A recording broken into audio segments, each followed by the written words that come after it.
Hello everybody and welcome to my second channel. I'm going to be talking about stuff that aren't books here, other stuff that I'm very interested in and that I like. Today we're going to be talking about some of my favorite albums of all time. I figured this would be a good place to start because I don't think you guys would have any way of knowing what some of my favorite albums of all time are.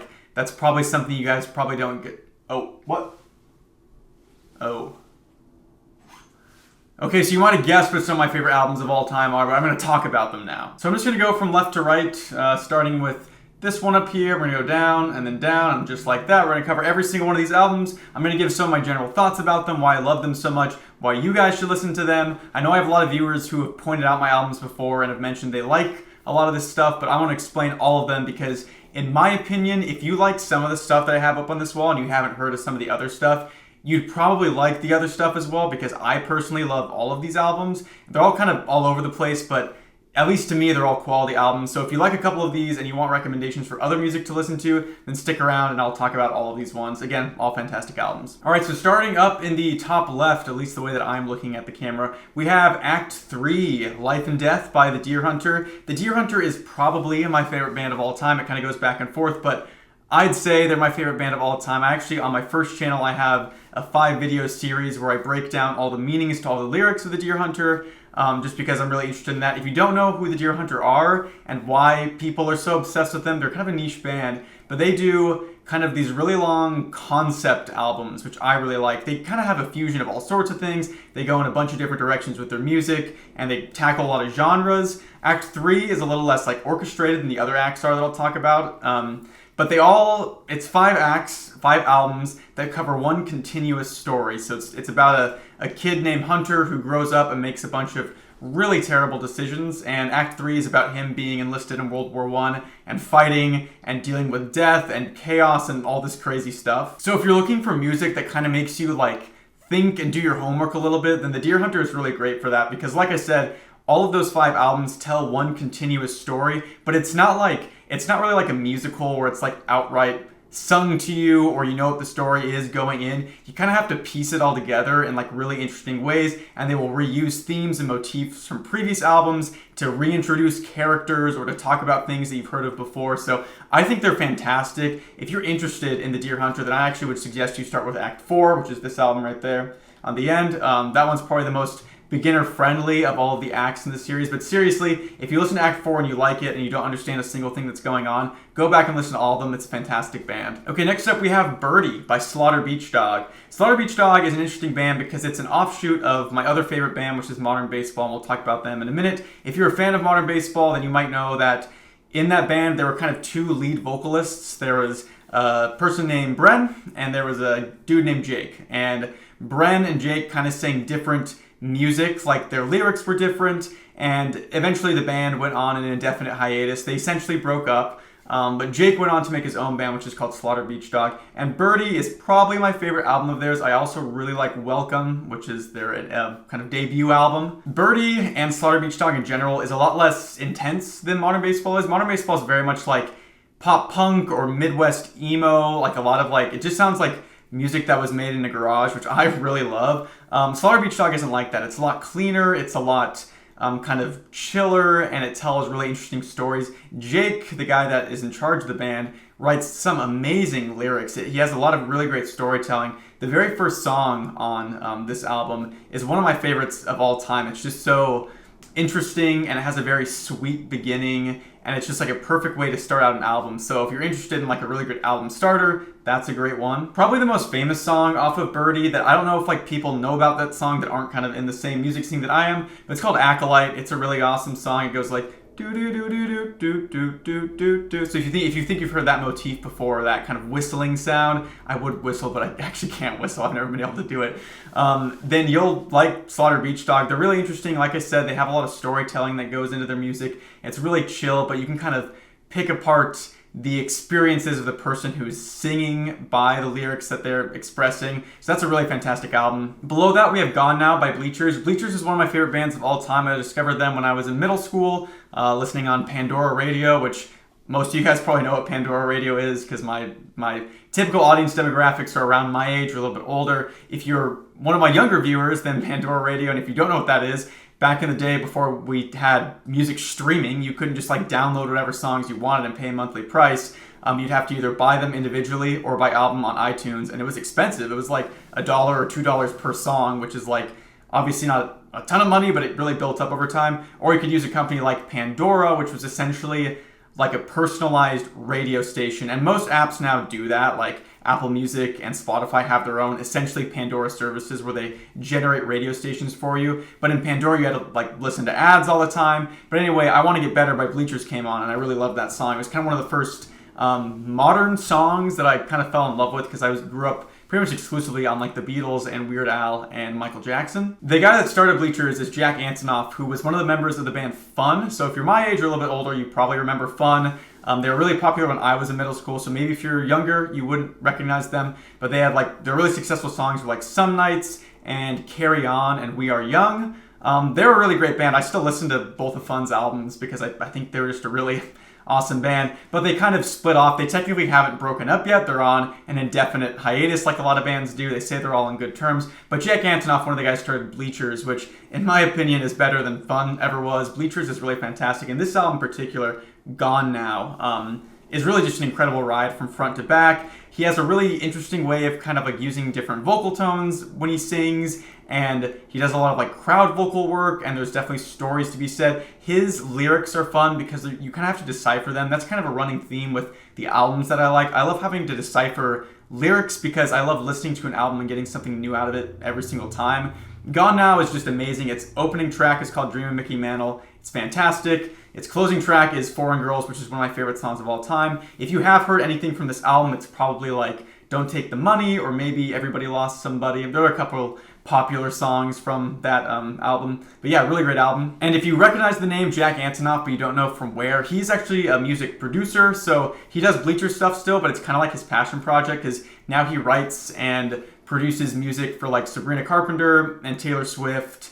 And I think he's done some with Charlie XCX in the 1975. And he actually most recently worked on Kendrick Lamar's GNX album, which is really awesome. And so he's a really famous producer. It's funny, he worked with Taylor Swift on Lover, that particular album. My wife is a massive Taylor Swift fan. I like Taylor Swift all right, but Lover in particular, I really like that album. I think it's because he did a lot of work on it, and they worked together really collaboratively. But I also don't want to do the thing where people assume that like Jack Antonoff is the reason that these poor, helpless women are writing any music. No, he works with very talented artists, and they work together collaboratively, and I think that's what makes him such a good, a good musician because he knows how to work with other people and kind of bring out the best of them and do his own thing. He just has a good like range. Like I said, he works on Sabrina Carpenter stuff, and then he did GNX with Kendrick Lamar. He didn't fully produce that, he just helped on it, but that album is freaking beautiful and amazing, and like the song Luther on that one is wonderful, and he did a lot of work on that. So again, really great artist. Bleachers, Gone Now. If you're gonna listen to any Bleachers albums, I'd probably recommend you either listen to Gone Now or Strange Desire, which is their first one. They're all great listens from front to back. Okay, the next one is my most plain looking record. This is All Hail West Texas by the Mountain Goats. I was first introduced to the Mountain Goats by the song No Children off of their album Tallahassee.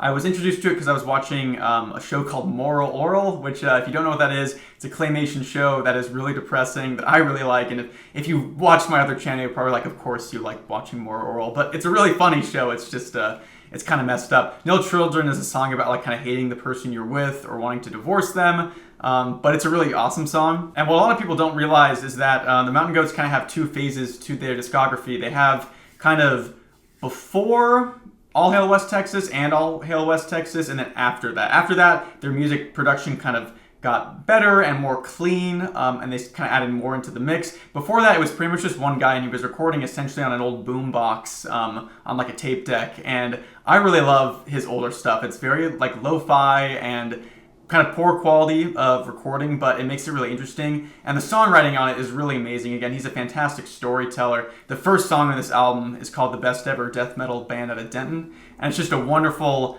awesome song about a couple kids wanting to form a death metal band and then being persecuted for that and kind of the experiences you might find from that. It's a really amazing album. I think it's a really easy listen because it's like, it all sounds similar, but really different. So really the artistry is in the storytelling, which I really like. Definitely an album to check out. It's kind of funny. It's like my most plain white album up there, but a fantastic album, so check that one out. Underneath that, we have The Weatherman by Gregory Alan Isakov. If you know that album, you might be weirded out that this one looks different. It's because it's like, it was printed on like cardboard, like brown cardboard, and the actual album cover it's not printed on that, so I don't know why this was the sleeve that it came in. It didn't seem like that when I purchased it. But Gregory Alan Isakov is a South African kind of bluegrass and folk singer. He actually lives in Colorado now, but I love his music. It's very chill. It's very like, it always like was like study music for me in college, or board game music when I was playing board game with my friends.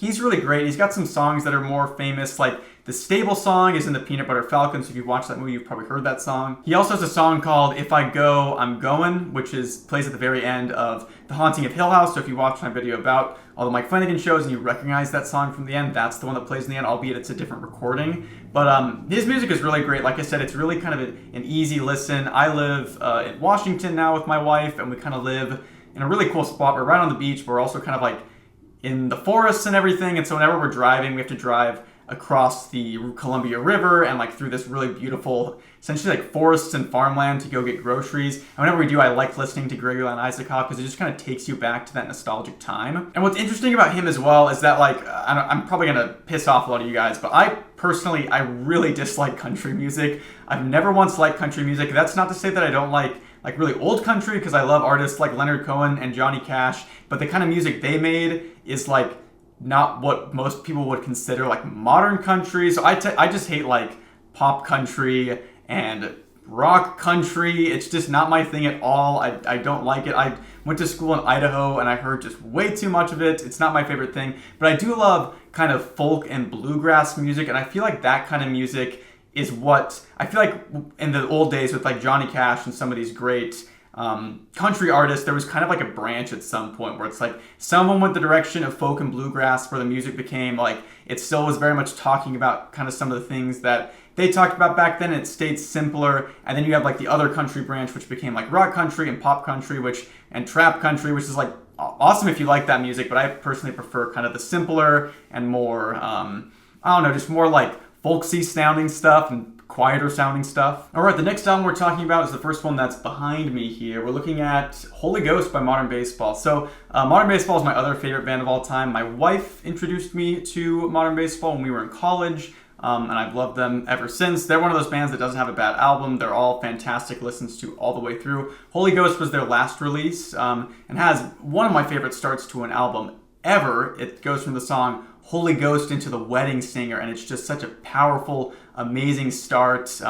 If you're interested in kind of like pop punk or emo punk or Midwest emo music, if you've heard bands like Mom Jeans or like Sorority Noise, or I'm trying to think about who else is kind of American Football, if you've heard them, then you'll like Modern Baseball. They kind of became really infamous in the scene for doing things just slightly differently. Their music tended to be more hopeful than a lot of emo music, which is kind of a now like when you see a lot of emo bands that are popular now, a lot of them take heavy influence from Modern Baseball because they were just such a fantastic band. But Holy Ghost is a fantastic album. It was written to be almost like the Speakerboxxx album by Outkast, where the front half is all written, like side A is all written by Jake, and the other side is written by Bren, and so they have different kind of styles of music all the way through. But this one is really great. Again, not a bad song on it, a fantastic ending, a fantastic song in the middle that transitions from one of them to the other.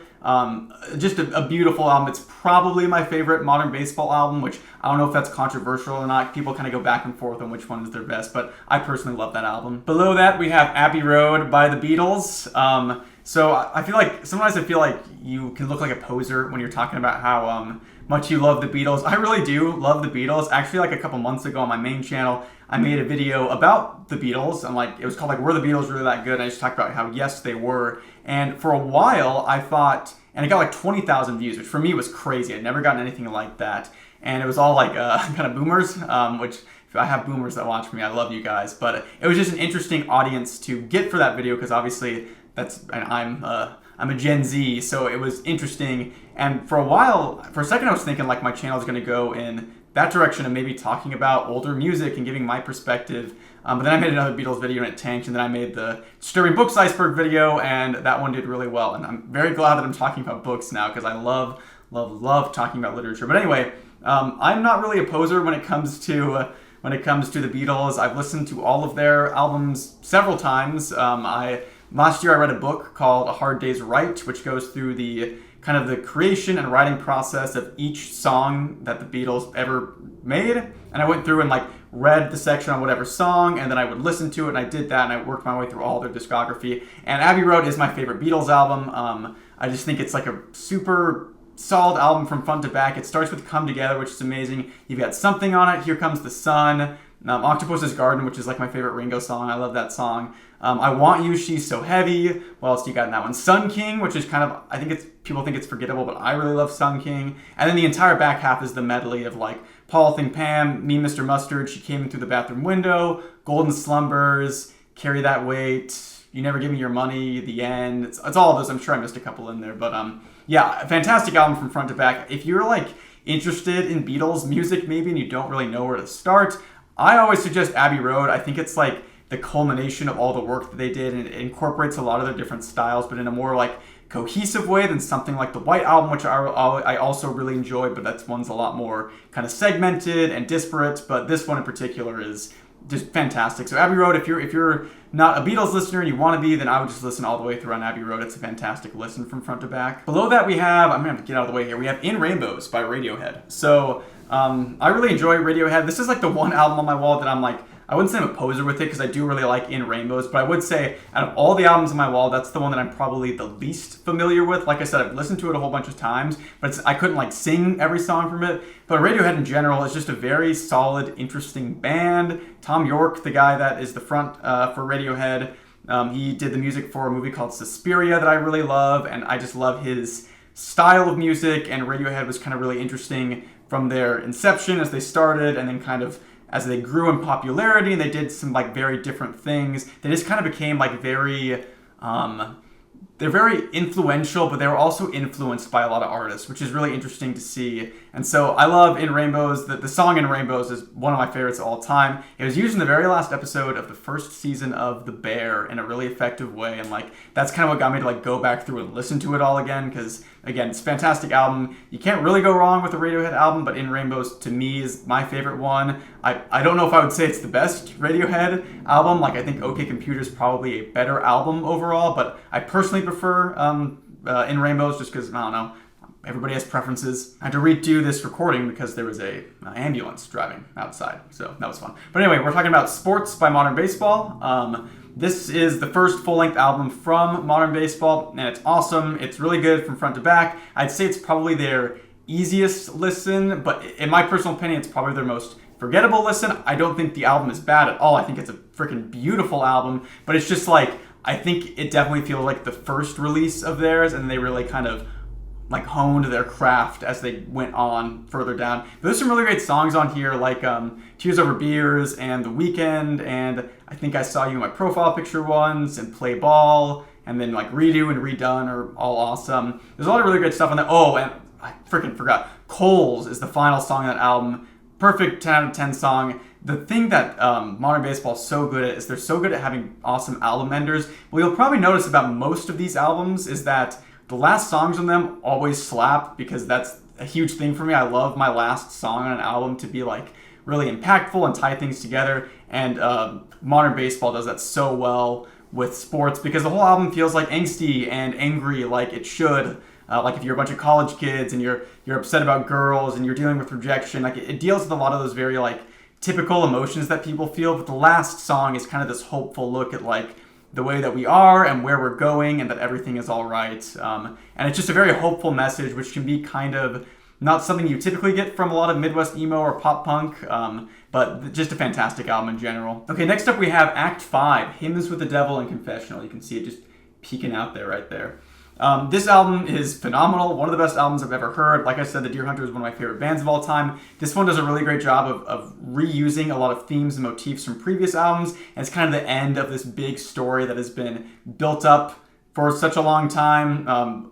Real Deer Hunter fans know there's supposed to be an Act 6, but when I did my explanation videos, I interpreted Act 5 as the end of the story, just because I don't think we're getting an Act 6, and so I think Act 5 is like a really great way to end things if it ends in the way that I think it does. But anyway, it does a really great job of reinterpreting a lot of old motifs. There's one song in particular on it called The March that reuses all this stuff from the previous albums, and it's one of the best songs I've ever heard. It's such a satisfying moment in like the narrative of the albums. The Deer Hunter is insane because it's one of the very few artists that I say you can have spoilers to. Like, they have such a clear and interesting narrative throughout their albums that like you can legit be spoiled on what happens in the plot. And so Act 5, again, it's a total masterpiece from front to back. It's amazing. It's probably my second favorite Deer Hunter album. We're talking about my favorite one in a bit, which you can probably guess if you're looking at the albums on my wall right now.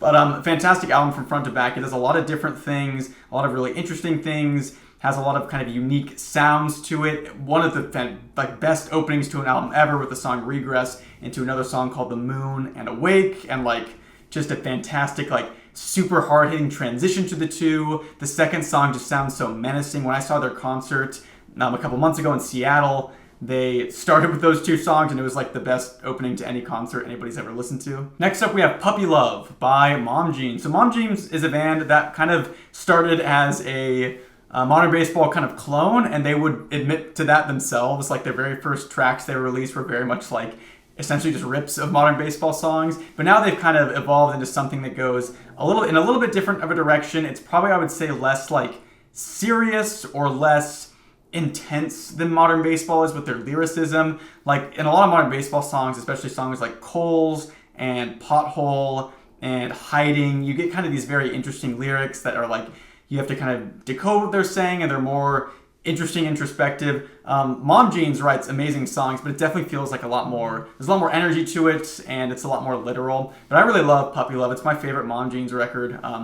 Everything on it is really, really great, but especially the last song, which is called Now This Is Pod Racing, which is like another thing with Midwest emo bands, is that their names of their songs are usually really weird. But that song is just beautiful, and like, it's got a male singer and a female singer, and their voices combine really well, and it's got a really interesting just like idea about the song. And again, it's pretty literal, but it's also very kind of heartbreaking and interesting and introspective. So that's a really great album. Again, if you're interested in Midwest emo, you can't go wrong with listening to Puppy Love. It's really, really awesome. Below that, we have You're Gonna Miss It All by Modern Baseball. This is a fantastic record from front to back. It goes back and forth from being my favorite Modern Baseball release. It's so good. But this one's just got a lot of really fantastic songs in it, like Apartment and Pothole, which is one of the best album enders of all time, and Your Graduation, which is probably their most famous song, and just a lot of really great stuff on this one. Again, super easy listen from front to back, super interesting. A lot of like really kind of cool, interesting songs like Broken Cash Machine and The Old Gospel Choir. There's a lot of really cool stuff on this one, and again, very, very relatable feeling. And what I love about it is that through all three of Modern Baseball's full-length LPs, you can see them like mature and grow up, which is really interesting because, like I said, I found them when I was in college, and I actually found them when my wife and I were broken up at the time, so it was kind of personal stuff. But anyway, my wife and I, we dated for a while, and then we broke up, and I was heartbroken. We got back together and got married, obviously, but I always say that I'm like, it was the worst heartbreak ever because I was literally right about her being my soulmate, so and it worked out well in the end. But anyway, so it was cool to listen to the band because I felt like I went through maybe a similar trajectory that they had, where I kind of like matured a little bit through college and like worked on myself a lot and like realized a lot of things about myself and realized that it's like I can't put my self-worth in one person, but then learning to rely on somebody else. It's really interesting. So again, a really fantastic album that deals with probably a lot of relevant and common emotions that you might be dealing with if you're like, I don't know, a dude like me, if you're maybe younger than me, if you're in college, if you're in your 20s or your late teens. A lot of stuff there that probably feels very relatable, but again, kind of has this hopeful undertone to it, almost like a commiseration of like, yes, things can suck for us and we can have all these terrible things happen to us and like relationships that don't work out, but at the end of the day, we're all having fun together and we're all enjoying ourselves. And that's why I love Modern Baseball, because there is like a pretty hopeful message at the end of all of it, which is just super awesome. Below that, we have an album that's like often recognized, which is I'm Wide Awake, It's Morning by Bright Eyes. This is my wife's favorite album of all time. She introduced me to Bright Eyes, and this is my favorite Bright Eyes album. I've listened to a lot of their stuff. I haven't listened to everything they've put out, but I'm Wide Awake, It's Morning is just like, again, it's a perfect album. The first song on it's called At the Bottom of Everything, and it's just beautiful and amazing and tells a great story. You also have songs like Lua, which is really fantastic.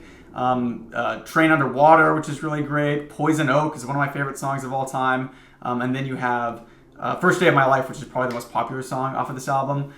It's a really great kind of time capsule because the lead of this band, Conor Oberst, he is very kind of outspoken politically about certain things. And what I love about this album is it's kind of a time capsule of like early 2000s politics, which is really interesting because like that's something that at least I don't think of a lot because I was a child when that came out. And so like just hearing views on certain things, and it's not like super overt, so it's not like it's just like all in your face about politics. I don't like that when I'm listening to music, but it's like a very interesting kind of microcosm of what people were experiencing at that time and their displeasure with things like the war on terror and invading other countries. So again, a really cool album that just talks about all these different things that I personally never really got to think about because I was so young when all that stuff happened. And just, again, fantastic listen from front to back. It's got a lot of different things going on. It's very much like kind of folk inspired and like even like country inspired. It uses the what I call the SpongeBob guitar on Train Underwater.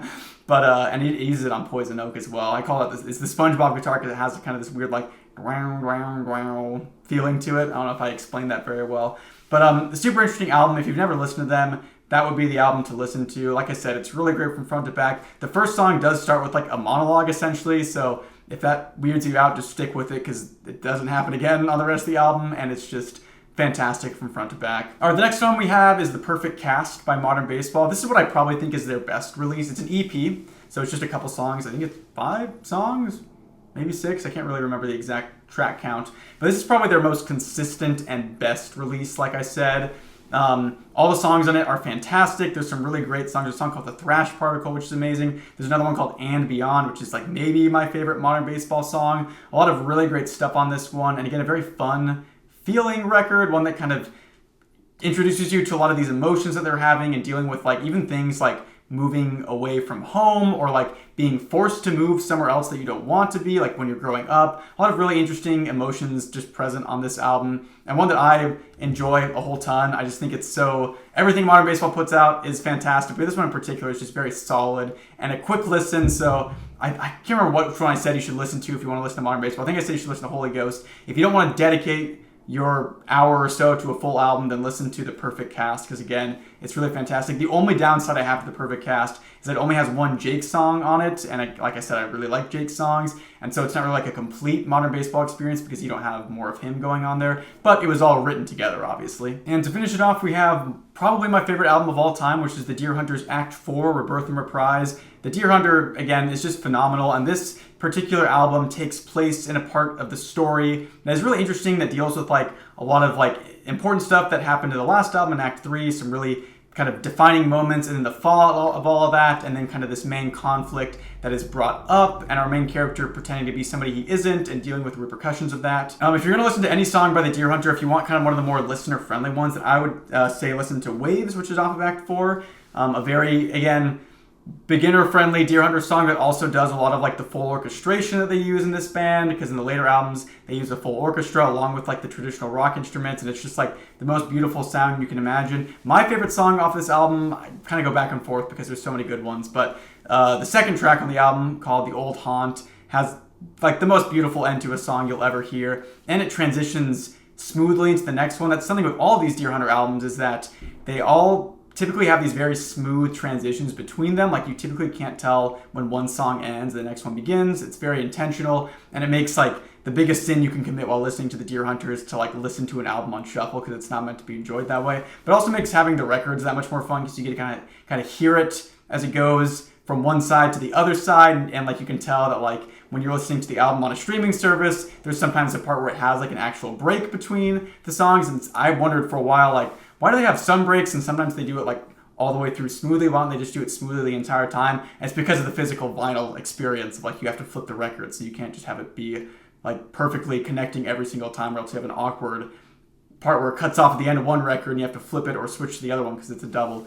But probably my favorite album of all time. Like I said, it tells a fantastic story. It's got a lot of just interesting and unique sounds to it. And if you like The Deer Hunter, then this might be your favorite album, because it just does so many interesting things and introduces new characters, and it's just beautiful in every sense of the word. But that's going to do it for me talking about my favorite albums, all the ones on the wall behind me. Like I said, this channel is going to be a little bit different. I'm going to be talking about different stuff that isn't literature, and it's going to be a lot less scripted. You guys could probably tell that in this video. I wasn't kind of speaking maybe as smoothly as I usually do. My voice cadence is probably different because I'm not reading from a script. But if you're a viewer of my first channel, the channel Davis Morgan, or if you just found this video randomly, I don't know how this channel will perform like literally at all. Again, it's just a place for me to make kind of quicker videos that I don't have to put as much effort into in between doing the really big like script heavy videos. Currently I'm doing like a little bit of work on the side, but I'm mostly dedicating my time to the channel. So I just wanted to have a place where I could put